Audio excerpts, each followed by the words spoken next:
de la agencia mañana. Y también la presentación, la propia presentación también la tendrán disponible a partir de mañana en la web de la agencia. Al finalizar la presentación haremos una recopilación de las principales preguntas que se realicen, preguntas que deben realizarse únicamente a través del chat y, si es posible, preguntas generales, porque preguntas así más concretas pues ya se pueden enviar y solicitar mediante los correos electrónicos propios de la convocatoria, que les contestarán oportunamente. Entonces, aquí intentaremos hacer una recopilación, como les indico, y contestar pues preguntas generales que puedan servir a la mayor parte de los asistentes y que sean útiles para todos. Sin más, paso la palabra a Bárbara Alcocer, que será la responsable de hacer la presentación y que conoce muy bien esta convocatoria. Muchas gracias. Muchas gracias, Lourdes. Y bueno, y bienvenidos a los casi 300 participantes que han mostrado interés en este webinar y bueno, en la presentación de esta convocatoria Ramón y Cajal 2024 que vamos a presentar ahora. Voy a compartir la pantalla rápidamente. Trataré de que la presentación sea ágil. A ver, creo que se ve bien. ¿Me lo puedes confirmar, Lourdes, que se ve bien y pasan las transparencias bien? Sí, se ve perfectamente. A ver, pasa las transparencias, a ver si se ven. Sí. Vale, perfecto. Muy bien. Vale, pues comenzamos. Como dice Lourdes, la convocatoria Ramón y Cajal 2024 se publicó ayer en la web. Ya entrando en la web pueden ver todo el texto de la convocatoria, toda la resolución. Y además también tienen disponibles ya colgados una serie de modelos, tanto de currículum como de memoria, como de códigos que tienen que rellenarse en la propia solicitud y de lo que luego hablaré con un poco más calma. Pero vamos, que está ya toda la documentación necesaria disponible en la página web desde ayer. El periodo de solicitudes, no obstante, abrirá la semana que viene, luego lo explicaré con más detalle. La presentación, pues va a incluir una serie de información que vamos a tratar la finalidad de estas ayudas, las posibles entidades beneficiarias, los requisitos de los investigadores candidatos para poder acceder a estas ayudas. Vamos a hablar de las características y de las cuantías de estas ayudas, el plazo y la forma de presentación de las solicitudes. Explicaremos un poco cómo se desarrolla el procedimiento de selección de las ayudas adjudicatarias, el proceso de evaluación y luego posteriormente de presentación de acuerdos, la presentación de contratos y ya para aquellas ayudas que resulten finalmente adjudicadas, pues cómo se producirá en los pagos, la justificación económica, el seguimiento científico-técnico de estas ayudas con los criterios R3 y la obligación de la creación de puestos de trabajo permanente. Bueno, pues este va a ser el contenido de la presentación de hoy. Como finalidad de las ayudas Ramón y Cajal, bueno, pues son unas ayudas de larguísima trayectoria, comenzaron a salir en el año 2001 y es el programa que tradicionalmente se ha usado para lograr la estabilización de los investigadores al Sistema Español de Ciencia, Tecnología e Innovación. Esta última convocatoria va a constar de 494 ayudas por un valor de 131 millones de euros. ¿Qué centros pueden ser beneficiarios de estas ayudas? Ya que los beneficiarios van a ser las entidades empleadoras de los investigadores Ramón y Cajal que resulten elegidos.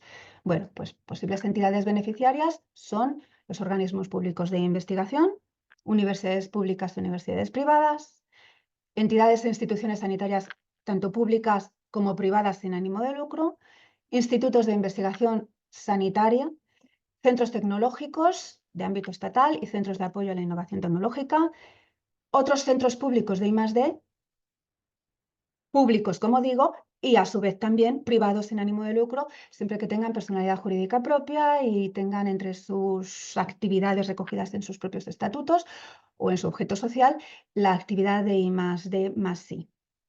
Y finalmente, los centros públicos de investigación agraria y alimentaria, dependientes de las comunidades autónomas, e integrados en el sistema de línea CSIC con las comunidades autónomas.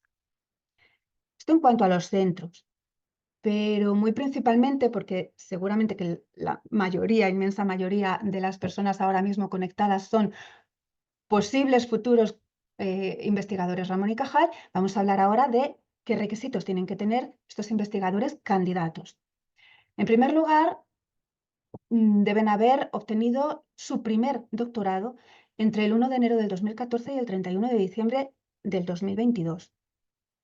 En el caso de que tengan una discapacidad del 33% o superior, bueno, pues estos límites se flexibilizan un tanto y podrán haber obtenido su primer doctorado entre el 1 de enero del 2011, aquí hemos puesto un 0 de más, y el 31 de diciembre del 2022.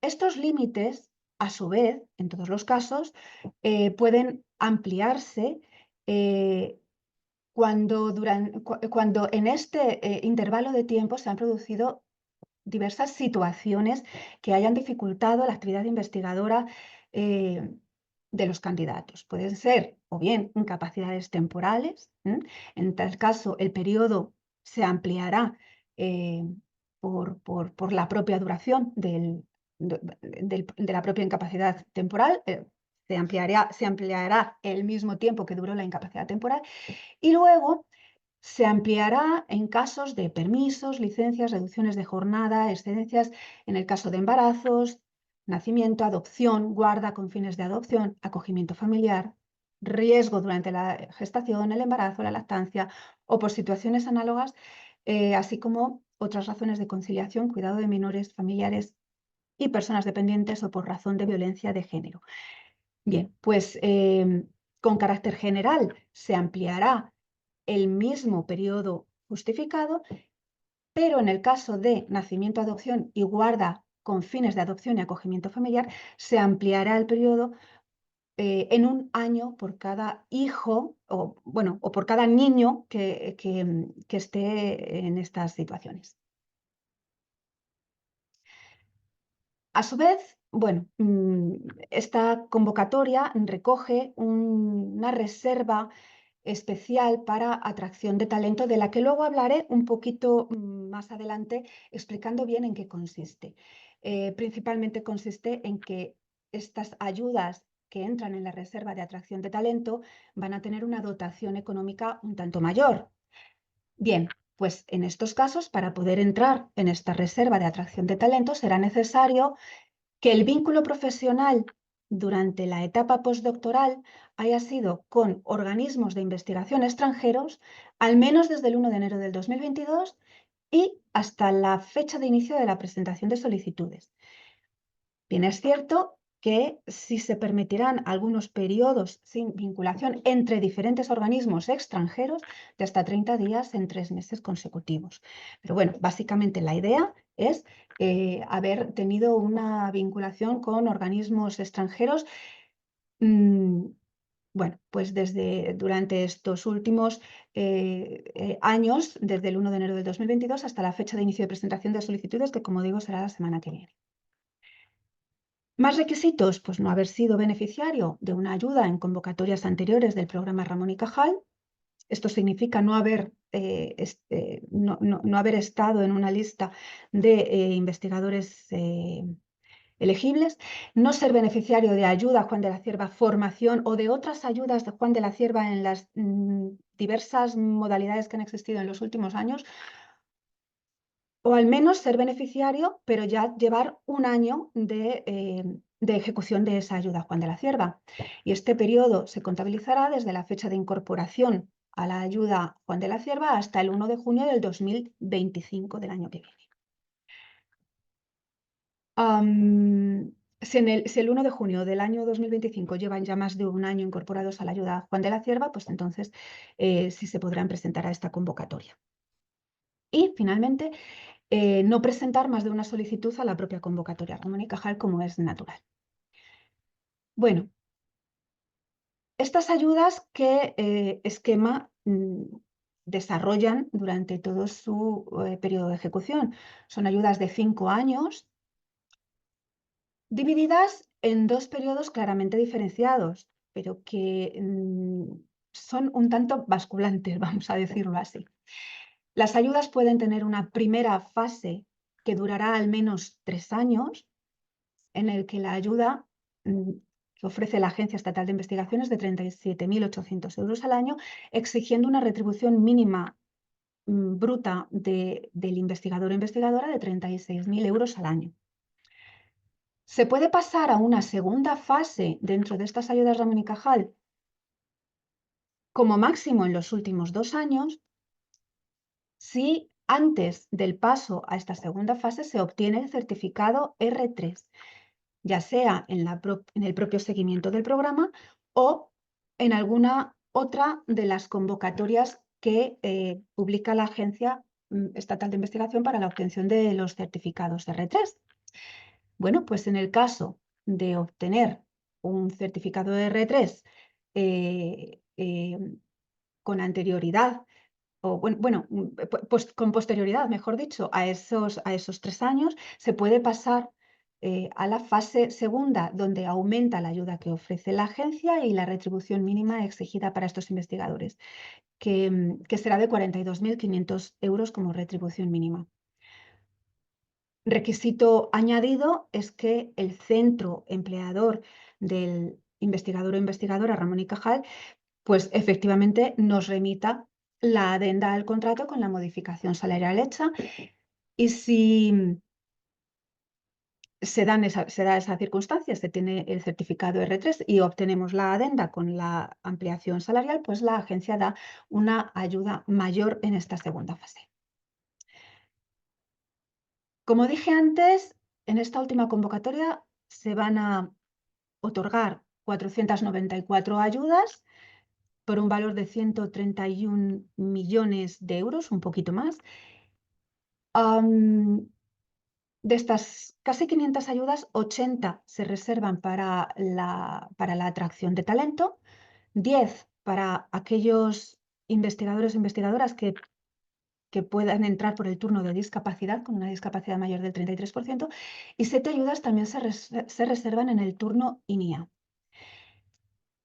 Las ayudas, como he dicho, tienen distintos componentes. En primer lugar, una componente que es la ayuda para contrato, que depende de la fase 1 y de la fase 2 su cuantía, y que se hace sobre la retribución de ese investigador o investigadora, más la cuota empresarial de la Seguridad Social por la contratación de ese investigador, con las correspondientes retribuciones mínimas que he explicado antes.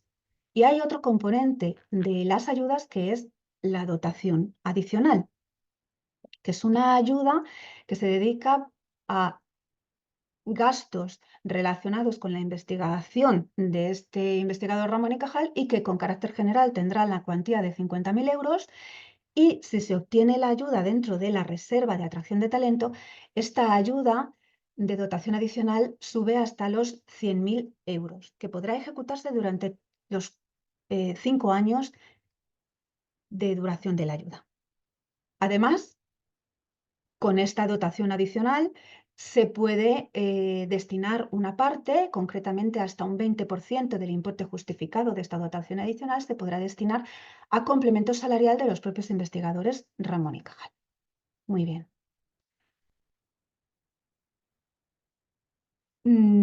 Las ayudas están otorgadas con los derechos y obligaciones recogidos en la Ley General de Subvenciones, y concretamente el programa Ramón y Cajal establece unas normas añadidas de concurrencia de ayudas. En primer lugar, los contratos que se financien con las ayudas Ramón y Cajal son incompatibles con la vigencia de cualquier otro contrato de carácter laboral por parte del personal contratado. Por otro lado, como es natural por la propia Ley General de Subvenciones, las ayudas concedidas no pueden, la concurrencia de ayudas en suma para la misma actividad no pueden no pueden ser de una cuantía que supere el coste financiable de la actividad subvencionada, obviamente. Además, estas ayudas están cofinanciadas con Fondos Social Europeo FSE Plus, o Fondo Social Europeo más. Por lo tanto, no podrá ser financiado con fuentes de financiación incompatibles con el propio Fondo Social Europeo. Sí que quiero especificar que lo que se financia con Fondo Social Europeo en este caso es la ayuda dedicada al contrato del investigador Ramón y Cajal, no así la dotación adicional. Por otro lado, sí se podrán percibir complementos provenientes de proyectos de I+D y también serán estas ayudas compatibles con impartir docencia hasta 100 horas anuales con aprobación de la institución, naturalmente. Bueno, pues ya hemos hecho un repaso de quién puede ser entidad beneficiaria, quién puede ser investigador o investigadora candidato o solicitante. Hemos visto la duración de las ayudas, sus cuantías, los diferentes conceptos de la ayuda. Pues vamos a ver ahora la forma de presentación de las solicitudes con el proceso de evaluación y seguimiento que tiene posteriormente. El plazo de solicitud abrirá el 16 de diciembre y permanecerá abierto hasta el día 21 de enero del 2025 a las 2 hora peninsular. Esta solicitud tanto de los centros como de los investigadores de manera independiente, ahora lo explicaré mejor, debe hacerse obligatoriamente por medios telemáticos, con independencia de que en algunos casos finalmente, bueno, ahora lo explico, pueda presentarse la solicitud de una manera física, pero que sea presentada la solicitud de una manera física no significa que no tenga que ser presentada previamente por los medios electrónicos puestos al efecto. Bien, en el caso de los centros de I+D, tendrán que hacer su solicitud los representantes legales de dichas instituciones. Para ello deberán estar inscritos en el registro unificado de solicitudes y también deberán tener registrada a la propia entidad dentro del sistema que llamamos SISEN, el Sistema Integral de Entidades. Bien, cumplimentarán ahí su solicitud, la validarán y la enviarán con firma de registro, con firma electrónica y registro electrónico para los centros de manera obligatoria. En el caso de los investigadores que harán sus solicitudes de manera completamente independiente a la de los centros, estos investigadores tendrán que inscribirse en el registro unificado de solicitantes, deberán cumplimentar su solicitud, validarla y enviarla telemáticamente. Esto es obligatorio, pero el envío no significa su presentación oficial. La presentación oficial de la solicitud puede ser de dos modos, o bien mediante firma y registro electrónico, preferiblemente, pero dado que no todo el mundo, porque esta convocatoria está abierta a cualquier investigador de cualquier parte del mundo, pues también podrán tener que firmar físicamente, imprimir y firmar y presentar en un registro válido. Es solamente válido para los residentes en el extranjero. Tenemos aquí puesto y en la convocatoria está puesto que el código de destino que tendrán que poner en su solicitud está especificado en la convocatoria, es este que tenemos aquí abajo. ¿Qué contenido tienen estas solicitudes? Bueno, pues por parte de los centros harán una instancia donde indicarán el número de contratos que ofertan y en qué áreas temáticas, con una serie de declaraciones responsables y de autorizaciones necesarias para la instrucción de la convocatoria. Posteriormente, todas estas solicitudes se revisan y darán lugar a una resolución de centros elegibles donde ya se indicará con toda certeza los centros elegibles con el número máximo de contratos que tienen asignados y su distribución por áreas temáticas. Bien, y esa resolución queda en la página web a disposición o para información de todos los investigadores que por otro lado y de manera independiente hacen sus solicitudes. Ahora hablamos de la solicitud de los candidatos y candidatas. Bien, pues esta es la solicitud principal.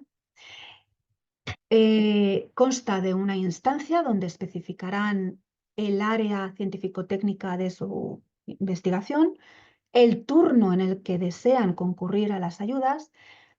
También especificarán si quieren optar a la reserva de atracción de talento y su código ORCID.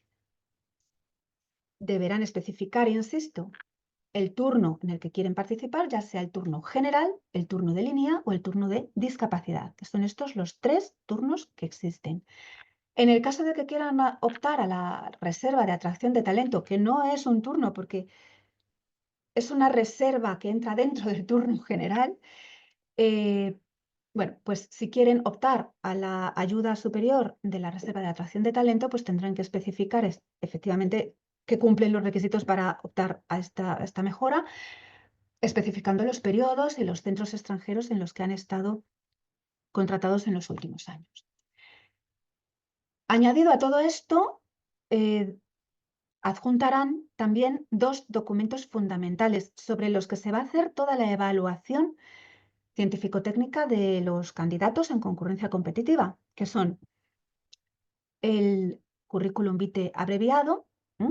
Es preferible presentarlo en inglés, pero también se puede presentar en español.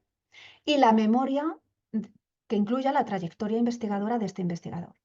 También preferiblemente en inglés, pero bueno, y también puede ser en español, obviamente. Estos 2 documentos están aquí resaltados en negrita porque es muy importante poner todo el esmero en el momento de la presentación porque son documentos que luego no pueden ser subsanados, en el sentido de que no podrán ser luego subsanados añadiendo información o si viniera un documento en blanco o algo así, luego subsanar ese documento no sería posible. Por lo tanto, deben de poner mucha atención en la redacción desde el inicio de estos 2 documentos y que son los documentos sobre los que se va a hacer la evaluación. Si una universidad es extranjera, pues tendrán que aportar el título de doctor en esa universidad extranjera. Si es un extranjero no residente en España, pues pues tendrán que darnos el pasaporte. Y en el caso de que quieran acogerse a alguno de los supuestos, o bien de discapacidad, o los supuestos estos de los que hablé antes, que ampliaban el periodo en el que debían de haber obtenido el doctorado, bueno, pues tendrán que adjuntar también la documentación acreditativa de estas situaciones. Y a su vez, la declaración responsable y una serie de consentimientos que también son necesarios para presentarse a estas ayudas. Bueno, muy rápidamente, el currículum vitae abreviado se compone de unos datos personales, un resumen del currículum y un listado de las aportaciones más relevantes. Se recomienda una letra de mínimo 11 puntos en Times New Roman, Calibri o Arial.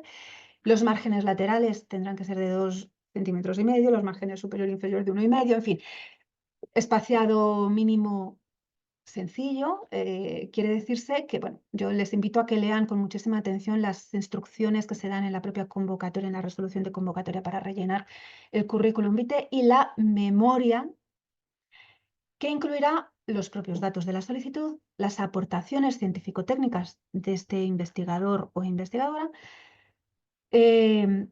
su experiencia de movilidad e internacionalización y su experiencia de liderazgo e independencia en su actividad, además de la descripción de su línea de investigación. Como pueden ver, o como podrán ver más tarde, estos apartados se corresponden en gran medida con los propios apartados de los criterios con los que se va a evaluar cada solicitud.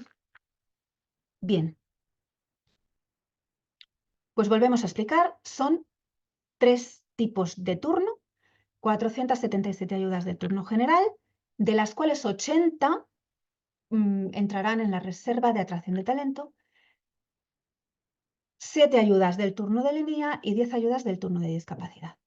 Bien, dentro del turno general, ¿cómo se reparten estas 477 ayudas entre las distintas áreas científico-técnicas?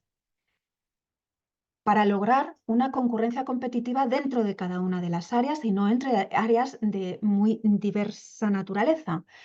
Bueno, pues se van a asignar a cada área científico-técnica que están listadas en uno de los anexos de la resolución de convocatoria. Para cada área científico-técnica se van a asignar un número determinado de ayudas resultantes del cálculo de hacer la media entre la media de la solicitud de los centros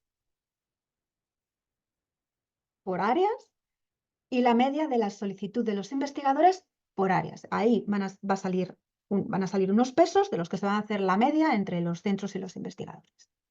Muy bien. Y eso va a dar a cada área científico-técnica un número concreto de ayudas que se van a dar. Bien, pues todas estas solicitudes, una vez revisadas, incluso subsanadas, si es que tienen que ser subsanadas, pues pasan a la fase de evaluación. La evaluación es una típica evaluación científico-técnica por pares, dentro de unos paneles por área científico-técnica, como he dicho. Estos paneles están compuestos por colaboradores de la Agencia Estatal de Investigación, que están nombrados con un protocolo de selección y de nombramiento por una duración de 3 años, etc. Estos paneles científico-técnicos van a hacer una selección de expertos ajenos a la agencia, que se van a encontrar se van a elegir dentro de los que están disponibles en una base de datos que tiene la agencia, que incluye miles de investigadores expertos en distintos ámbitos de conocimiento. Bien, pues se seleccionan estos expertos, se logra su consentimiento para que evalúen estas propuestas y se recaban los informes de evaluación de todos estos expertos, que se llevan a las comisiones técnicas, una comisión técnica por cada área científica. Y dentro de esas comisiones se pone todo en común y se llega a la conclusión de una lista priorizada de investigadores, tanto seleccionados como de reserva, seleccionados por orden de nota hasta hasta el tope de número de contratos disponibles en cada una de las áreas, y todos los demás quedan en reserva en el caso de que hayan resultado con más de 80 puntos, que es la nota mínima indispensable para obtener una ayuda. Bueno, pues estas listas priorizadas de seleccionados y reservas se pasan posteriormente a lo que se llama una comisión de selección, que da carta de naturaleza administrativa a esta selección de investigadores elegibles, y que se publica. Se publica esta propuesta provisional de concesión en un primer momento.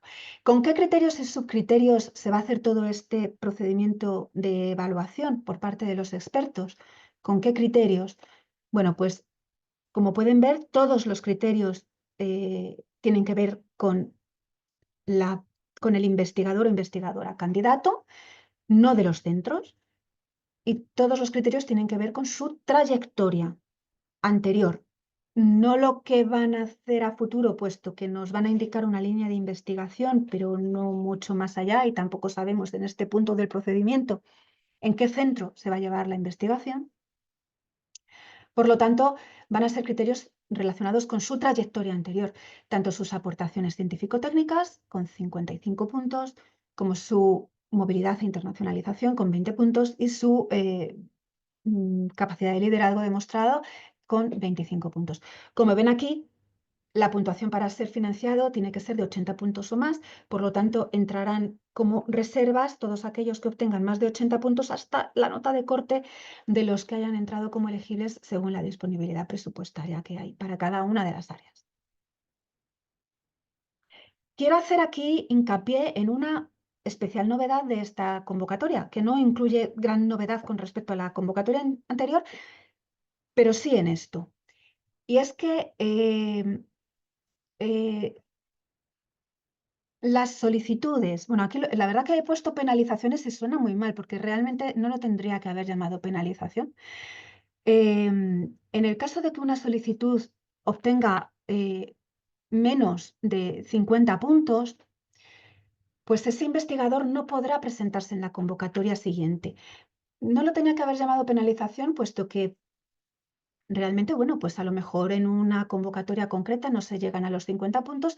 Es presumible que en solo un año en la convocatoria siguiente no se pueda pasar tan fácilmente de 50 a 80 puntos, con lo cual se deja un año en el que no se le va a permitir presentarse de nuevo al programa Ramón y Cajal.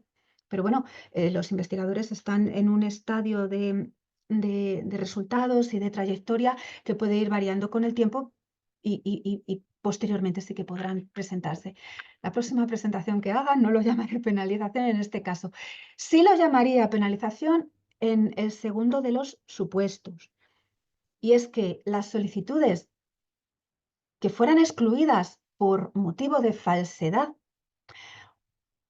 o circunstancia similar en la documentación van a ser puntuados con 0 puntos y en virtud del apartado anterior van a quedar penalizados para la convocatoria siguiente. ¿De acuerdo? Esto es muy, muy, muy importante que quede muy claro. No obstante, sin crear ninguna alarma, cualquier solicitud en la que se viera una falsedad o algo parecido en el currículum o en la memoria explicativa que nos han adjuntado, por supuesto, todo esto tiene un procedimiento de alegación y de revisión, porque pudiera ocurrir que pudiera subsanarse alguna circunstancia de alguna forma, pero si esa falsedad quedará plenamente demostrada, pues la nota van a ser 0 puntos y por lo tanto van a quedar penalizados no pudiendo presentarse en la convocatoria siguiente. Bien, pues entonces, estamos ya en un punto en el que hemos recibido las solicitudes, se han revisado, se han subsanado, se han mandado a evaluar y tenemos una lista de candidatos elegibles y de reserva. Bueno, pues se abre un plazo para la presentación de los acuerdos, que es este el momento en el que efectivamente se hace la unión de estos investigadores elegibles con el centro al que se van a incorporar para que sea este centro el que resulte beneficiario de la ayuda para financiar su contratación. Hay un periodo para la presentación de estos acuerdos con un requisito importante, y es que debe presentarse un acuerdo con un centro de tal forma que ese investigador tenga al menos 24 meses de su trayectoria postdoctoral en otro centro diferente de aquel en el que se va a incorporar. Lo llamamos la regla de movilidad. Se trata de que haya una movilidad mínima entre los investigadores y los centros a los que se incorporan. Bueno, puede ocurrir que un pequeño porcentaje de estos acuerdos no nos llegue por diversas causas, porque el investigador tenga ya otra idea, o ya no quiera venir a un centro en España, o haya surgido otra oportunidad diferente con otra convocatoria distinta de cualquier origen. Entonces hay un pequeño porcentaje de acuerdos que no llegan, pero estas ayudas no se pierden. Serán precisamente los que hagan hueco para que dentro de cada área científico-técnica suba el investigador o investigadora de reserva que pase a elegible. Y a su vez dispondrá de otro periodo para presentación de acuerdos, etcétera, etcétera. Finalmente habrá una resolución de concesión a los centros de I+D para la contratación de los investigadores Ramón y Cajal que han resultado elegibles. Bien, estas contrataciones pues son obligatorias una vez que se es beneficiario de la ayuda. Estos centros deben poner a disposición del personal las instalaciones y los medios materiales y formativos necesarios, deben aportar los indicadores que sean necesarios, deben dar publicidad al carácter público de las ayudas, Y deben ocuparse los investigadores y los centros responsables de estas ayudas de que las publicaciones deberán estar disponibles en acceso abierto. Y también importante es que estos centros deben comunicar al órgano concedente, en este caso, bueno, pues a la Agencia Estatal de Investigación, las incidencias que se produzcan con estos contratos y deben comunicarlo en un plazo máximo de 2 meses. Esto es muy importante por una cosa que explicaré más tarde. Bien, pues cuando ya sale la resolución de concesión habrá un periodo corto de 20 días hábiles para la presentación de los contratos, indicando la fecha de incorporación que se va a producir. La fecha de incorporación es muy extensa y, y en este caso, pues el tope va a finalizar el 1 de septiembre del año 2026. ¿m? Es previsible que para el verano del año 2026, no, perdón, para el verano del año 2025 se pueda tener una propuesta provisional de investigadores seleccionados. Por lo tanto, se tiene año o probablemente más de un año para incorporarse a la ayuda Ramón y Cajal después de que un investigador ya sabe que está en propuesta profesional. ¿De acuerdo? Bueno, pues estos contratos tienen que tener una serie de características que ya se mirarán en el momento en que tengan que ser presentados.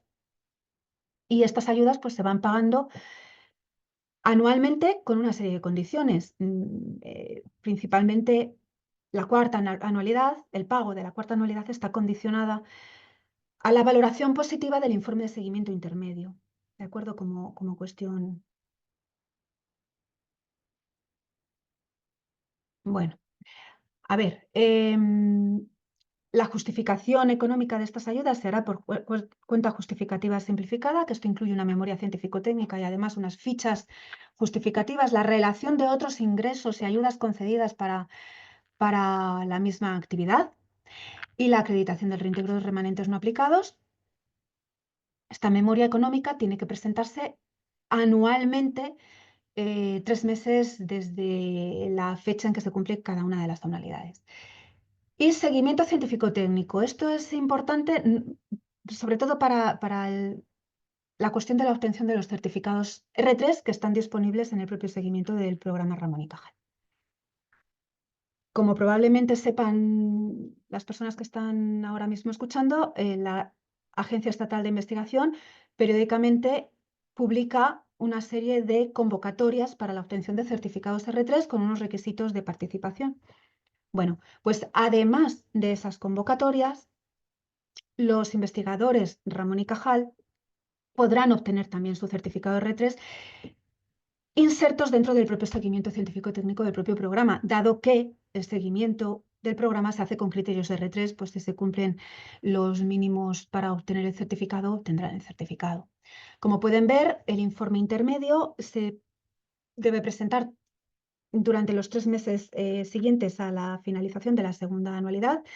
Es un informe que hace referencia a estos 2 años, pero bueno, podrán solicitar en este mismo momento su certificado R3 dándonos la información, obviamente, no solamente de estos 2 años, sino de su trayectoria general y pues podrán obtener este certificado. En caso de obtener un mínimo de 80 puntos en el global de estos criterios, de aportaciones científico-técnicas, liderazgo, independencia e internacionalización, y además obtener más de 30 puntos en el apartado de liderazgo. Son los criterios necesarios para la obtención del certificado de R3 y se podrá obtener precisamente aquí junto con el informe intermedio. Bueno, y también, la verdad, junto con el informe final, porque también será valorado con criterios R3. Si no lo hubieran obtenido antes del R3, pues lo podrán obtener en el informe final. Sí que puntualizo aquí que en caso de renuncia a la ayuda, se pide un informe final, pero solamente podrán obtener certificado R3 en el caso de que este informe final se corresponda a más de 2 años desde el inicio de la ayuda. ¿Qué pasa si no se obtiene el R3? bueno, pues tampoco es imprescindible. Los resultados del informe intermedio pueden ser o bien desfavorable, si obtiene menos de 50 puntos en el global de estos criterios, significa que no ha dado el mínimo y por lo tanto esto implica que la ayuda termina si no se llegan a estos 50 puntos. En cuanto a la valoración de los 2 años, de 2 años, porque estamos hablando ahora mismo de la ayuda en sí. Pero también puede ocurrir que obtenga entre 50, entre 50 puntos y el mínimo del R3, que son 80 puntos. Bueno, pues en este caso se considera que la actividad de los últimos 2 años del Ramón y Cajal ha sido suficiente y por lo tanto la ayuda puede continuar. Pero obviamente no se han llegado a los mínimos del R3 y no se puede obtener el certificado R3. Y luego una tercera situación es que se obtengan más los puntos necesarios para obtener el certificado R3. Aquí ya no hablamos solamente de los 2 años, puesto que para evaluar el R3 se tiene en cuenta toda la trayectoria. Y en ese caso, el centro tendrá 20 días para presentarnos una adenda al contrato de tal forma que a partir del 4.º año, como pronto, comience la fase 2 con una retribución superior. ¿Vale? Pasaríamos ya de fase 1 a fase 2 en el año 4. ¿Qué pasa si ya se tiene el R3 por otros medios? Pues que nosotros vamos a hacer simplemente la evaluación de los 2 años y el resultado podrá ser pues, o bien desfavorable o bien favorable y continuará la ayuda perfectamente. Si ya tiene el R3, cuando llegue el momento del 4.º año, pues lo lógico es que pase a fase 2. Por lo tanto, insisto, para pasar a fase 2, pues se podrá obtener el R3 en el informe intermedio del Cajal o por otros medios. Muy bien.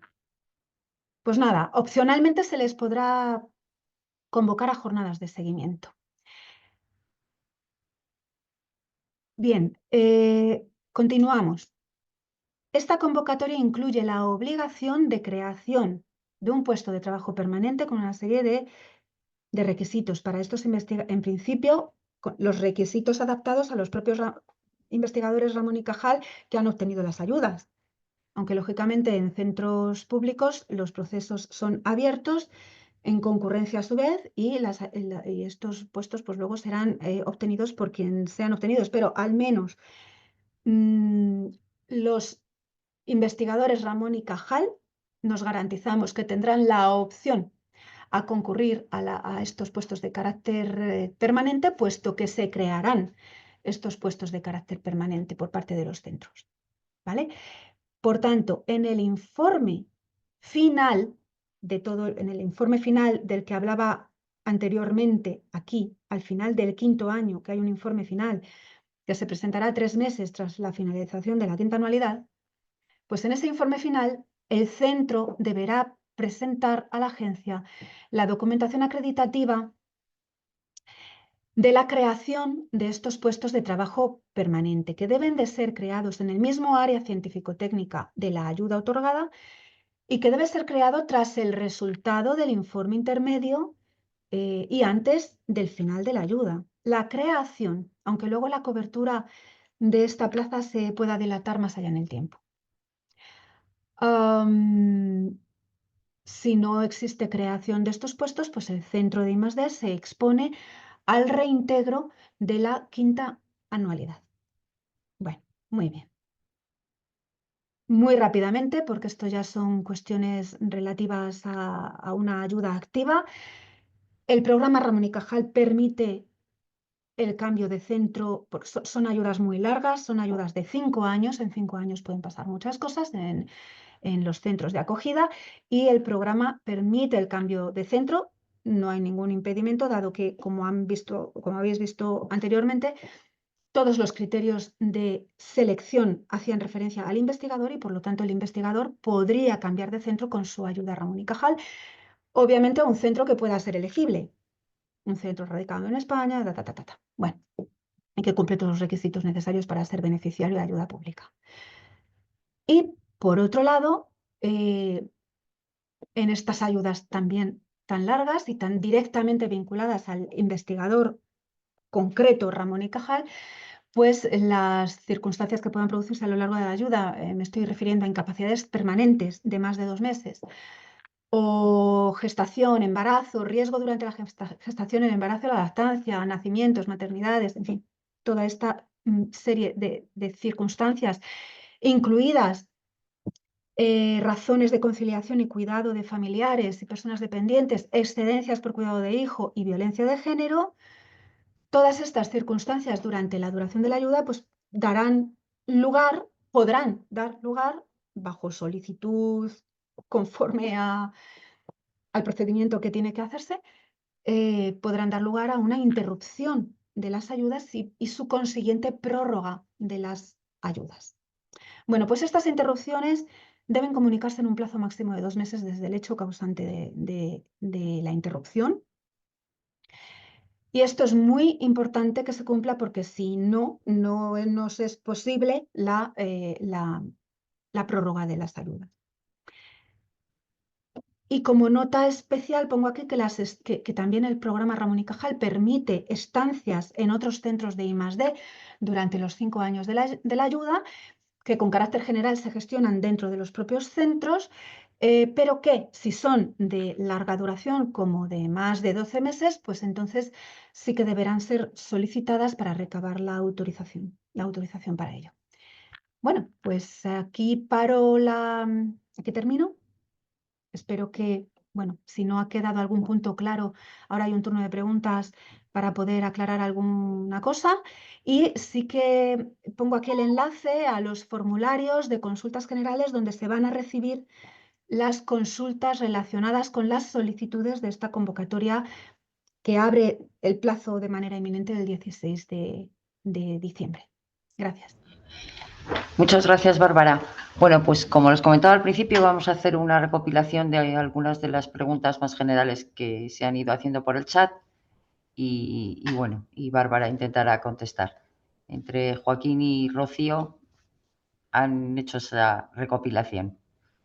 Muy bien, pues gracias Lourdes, gracias Bárbara. Pues desde luego hemos tenido muchísimas preguntas. Disculparéis que no entremos en todas ellas. Hemos seleccionado algunas que hemos considerado más generales. De cualquier forma, cualquier duda que surja a partir de una propuesta individual o personal, pues no dejen de hacerlo.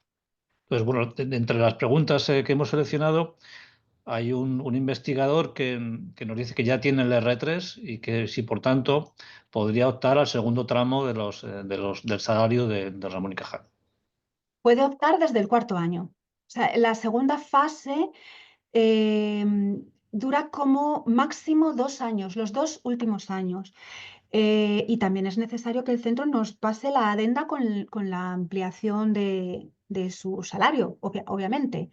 Pero sí, en principio esta persona podría pasar automáticamente a la finalización del 3.er año y empezar la 4.ª anualidad con el salario de la segunda fase y el centro con la ayuda de la segunda fase. Pues bien, es que él, perdona Bárbara, él incide si podría optar al segundo tramo de salario justo cuando recibe la ayuda de Ramón y Cajal, el primer año. No, las ayudas Ramón y Cajal tienen una primera fase de mínimo 3 años, que podría extenderse hasta 5 si no se obtiene entre medias el R3, y una fase 2 de máximo los 2 últimos años. Muy bien, pues muchas gracias. Bueno, otra pregunta relacionada, que también hay jóvenes investigadores que preguntan si habrá un turno de reserva para gente que ha finalizado en los últimos tiempos su tesis doctoral. ¿Cómo, Joaquín? Digamos que si hay un tramo reservado para jóvenes investigadores dentro de la Sí, comunicación. sí, bueno, claro, pero en otros programas. En el programa Juan de la Cierva, el programa Juan de la Cierva es para personas que ya tienen el doctorado y que tienen un doctorado de aproximadamente 2 años o menos. Perfecto. Bien, entonces, con respecto a Ramón y Cajal, la respuesta es no. Con respecto a Ramón y Cajal, los tramos de obtención del doctorado son los que hemos puesto en las transparencias y Ujú. que aproximadamente van desde de 3 a 11 años. Efectivamente. Muy bien. Pregunta a otro investigador que reside fuera de España que si puede entrar en el turno general, pero no en el turno de atracción de talento. Sí, sí, claro, puede. A ver, vamos a ver, si él cumple el requisito de poder entrar en la reserva de atracción de talento, yo le recomiendo que lo ponga y que diga, pues yo he estado en estos centros en estos años y por lo tanto cumplo el requisito para estar en la reserva de atracción de talento, porque si luego no llega a obtenerla, eso no implica que no pueda obtener la ayuda sin reserva de atracción. O sea, los investigadores en el turno general se van a evaluar dentro de cada área científico-técnica en concurrencia competitiva todos. Serán los que más notas saquen dentro de los que cumplen el requisito de reserva de atracción de talento, los que obtengan más dotación adicional, pero el resto puede que no obtengan la reserva de atracción de talento, pero sí obtengan la ayuda Ramón y Cajal, en vez de con 100.000 euros de dotación adicional, con 50.000. Bien, también hay investigadores que residen en España, que residen fuera de España, pero que tienen firma electrónica y preguntan si puedo hacer toda la solicitud. Sí, sí, claro que sí, sí, sí, es preferible con firma electrónica, naturalmente. Solamente que para investigadores residentes en el extranjero que puedan no tener la firma electrónica, se les permite llevarlo a un registro válido que suelen ser los consulados y embajadas. Esto está, sí, porque también hay investigadores que residen fuera de España y que no tienen firma electrónica. En ese caso, tendrán que enviar su solicitud de manera telemática. Eso siempre, ¿eh? Con los adjuntos, con su currículum, con su memoria, todo eso lo tiene que mandar telemáticamente, pero luego imprimirá la instancia de solicitud y esa instancia de solicitud firmada de manera con bolígrafo la tendrá que llevar a un registro válido, que en este caso son consulados y embajadas. De todas maneras, que se cerciore muy bien de cuál es el registro válido más cercano a su domicilio. Pueden incluso poner una pregunta al sistema que tenemos de recepción de preguntas y si en ese caso si reside en el extranjero y no tiene firma electrónica, lo puede presentar físicamente, habiendo previamente enviado telemáticamente toda la documentación, porque es que si no, esa documentación no vuelca a nuestros sistemas para entrar en todo el procedimiento de revisión, subsanación, evaluación, etcétera. Muy bien, también hay preguntas de investigadores extranjeros, en este caso es una señora, que pregunta que si es imprescindible tener todos los títulos homologados, es extranjera, para... No, no, no, no, no. No, no, no, no, no, no se exige la homologación de ningún título. Eso sí, si es un título, solamente se va a pedir el doctorado. Y si es un doctorado obtenido en una universidad extranjera, lo va a tener que mandar, va a tener que mandar la fotocopia o escaneado, ¿vale? Pero no se pide una homologación del doctorado. Muy bien, bueno, hay muchas preguntas que son quizás demasiado personales, que yo creo que no merece la pena entrar en todas ellas.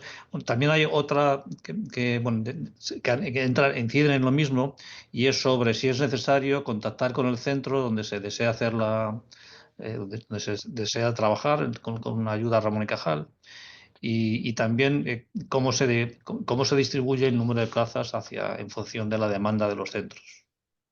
Vamos a ver, en primer lugar, nada impide que un investigador en el momento que quiera ya haga sus contactos con los centros y con el centro en concreto que a ese investigador o investigadora le pueda interesar.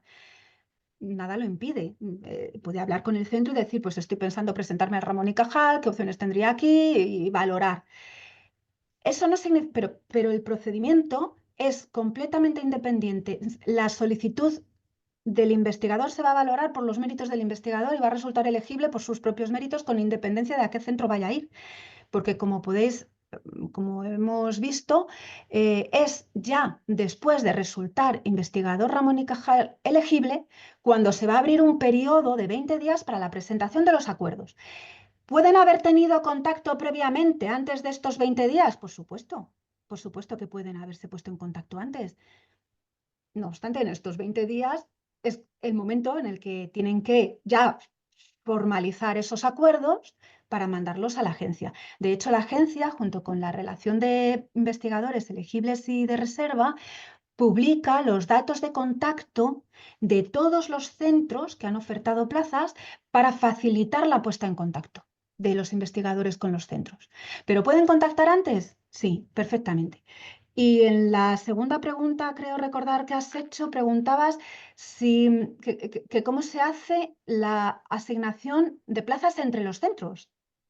¿Cuántas plazas va? O sea, cuando tú solicitas una plaza, queriendo entender, bueno, ¿cómo uno sabe en primera aproximación si va a haber centros que demanden ese tipo de expertise para las plazas? Vale, sí.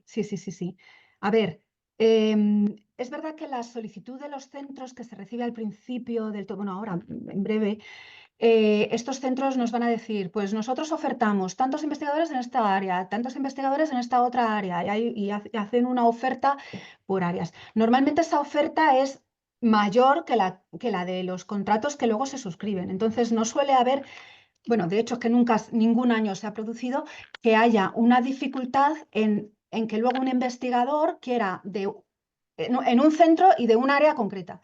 Pero es que además, si eso se produjera, se puede hacer una pequeña modificación ahí o sea, al final podrían firmar un acuerdo con el centro. Muy bien. También he visto bastantes preguntas, pero al inicio de abrir el chat relacionado con la evaluación, yo creo que lo que en tu presentación ha quedado claro y de cualquier forma, pues, la línea de preguntas está abierta. ¿Te parece, Rocío?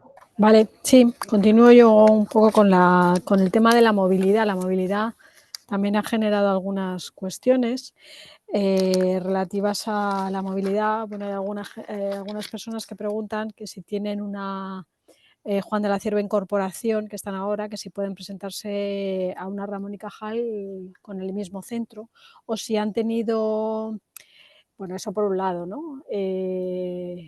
Y luego también dicen que si el tiempo de movilidad, estos 24 meses de movilidad, cuenta haber tenido una Torres Quevedo en una empresa o haber desarrollado actividades de I+D en una empresa privada. Bueno, vamos a ver. En primer lugar, con Juan de la Cierva, la convocatoria no permite solicitar en el programa Ramón y Cajal si al menos no se lleva en el 2025 un año de Juan de la Cierva. En este caso, creo que me has dicho Juan de la Cierva Incorporación, con lo cual lleva 2 años, yo creo que lleva unos años sin salir y estará ya casi acabando. Entonces puede presentarse. Pero ¿cumple o no cumple la regla de movilidad en el mismo centro? Es que eso lo va a tener que ver según todo su currículum.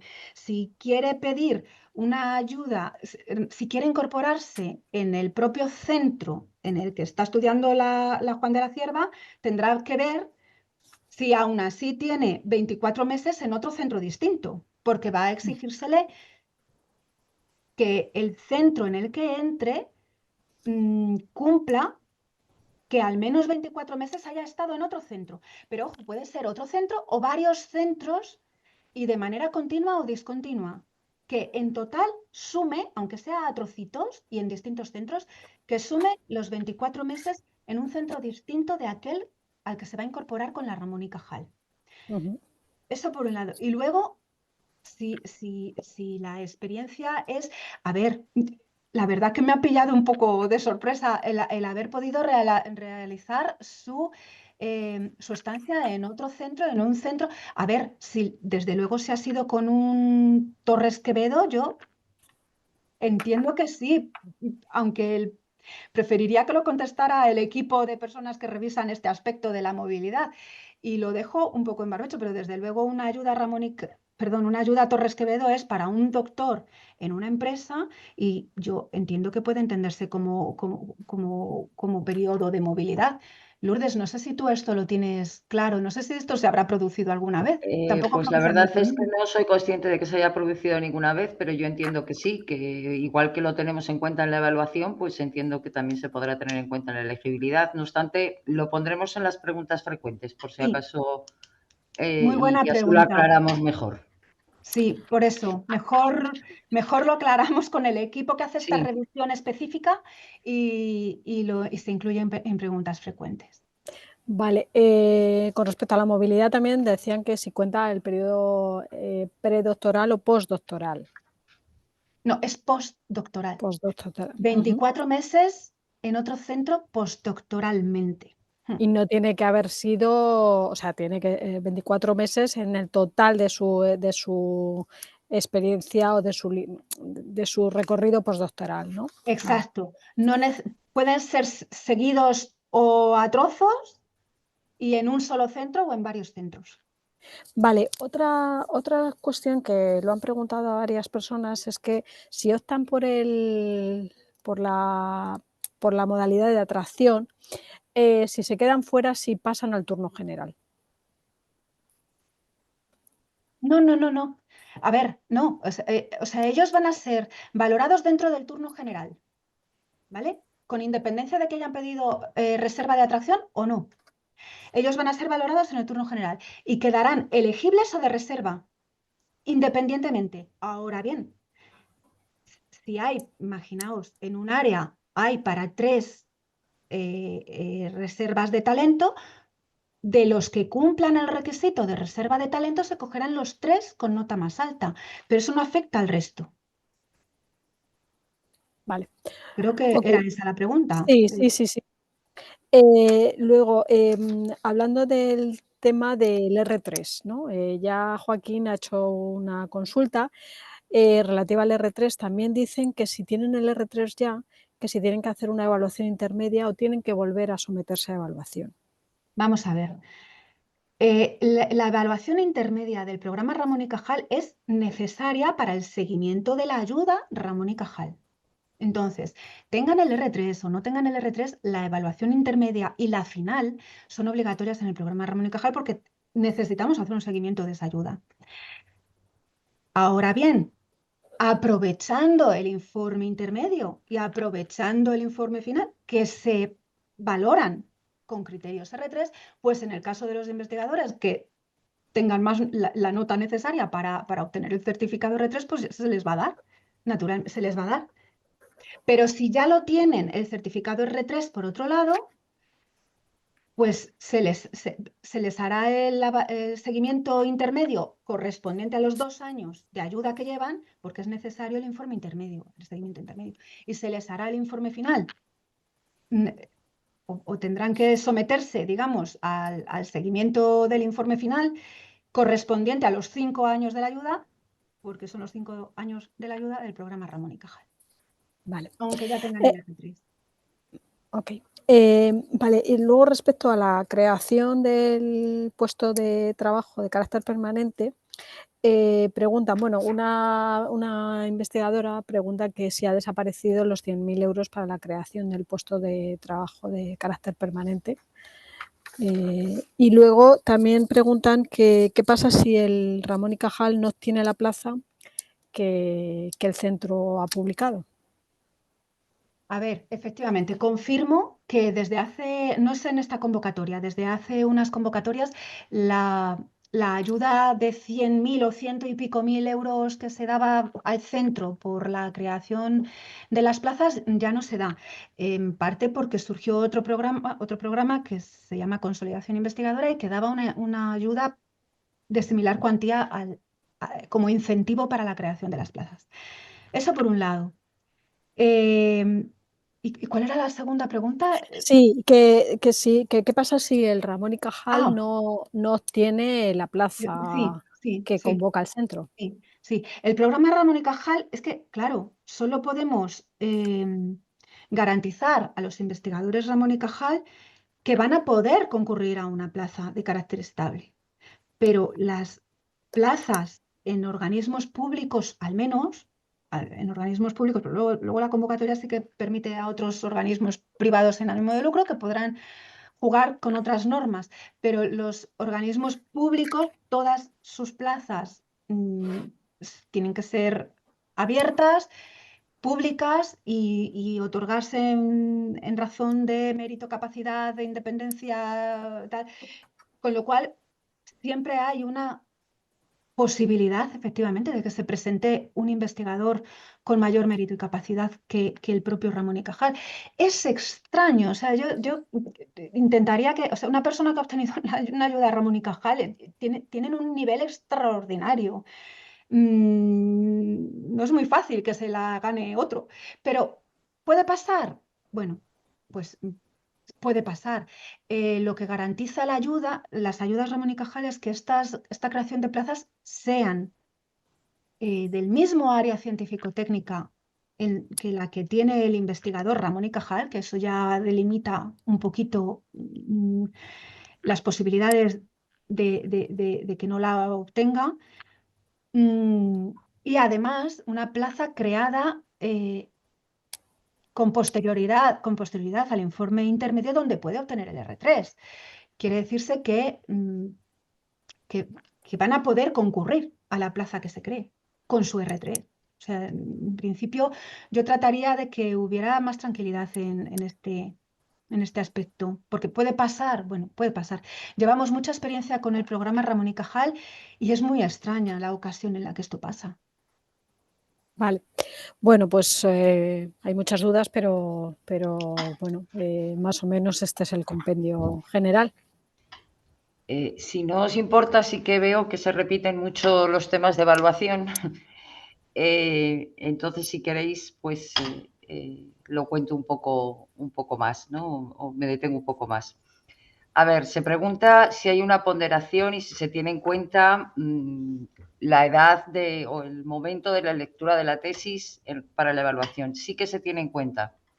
Cada expediente y cada currículum se valora de acuerdo con los años que hace que se ha llevado a cabo la lectura de tesis. Es verdad que no hay turno joven, pero, como digo, las valoraciones se ponderan en función de la trayectoria o del número de años de carrera investigadora, por así decirlo.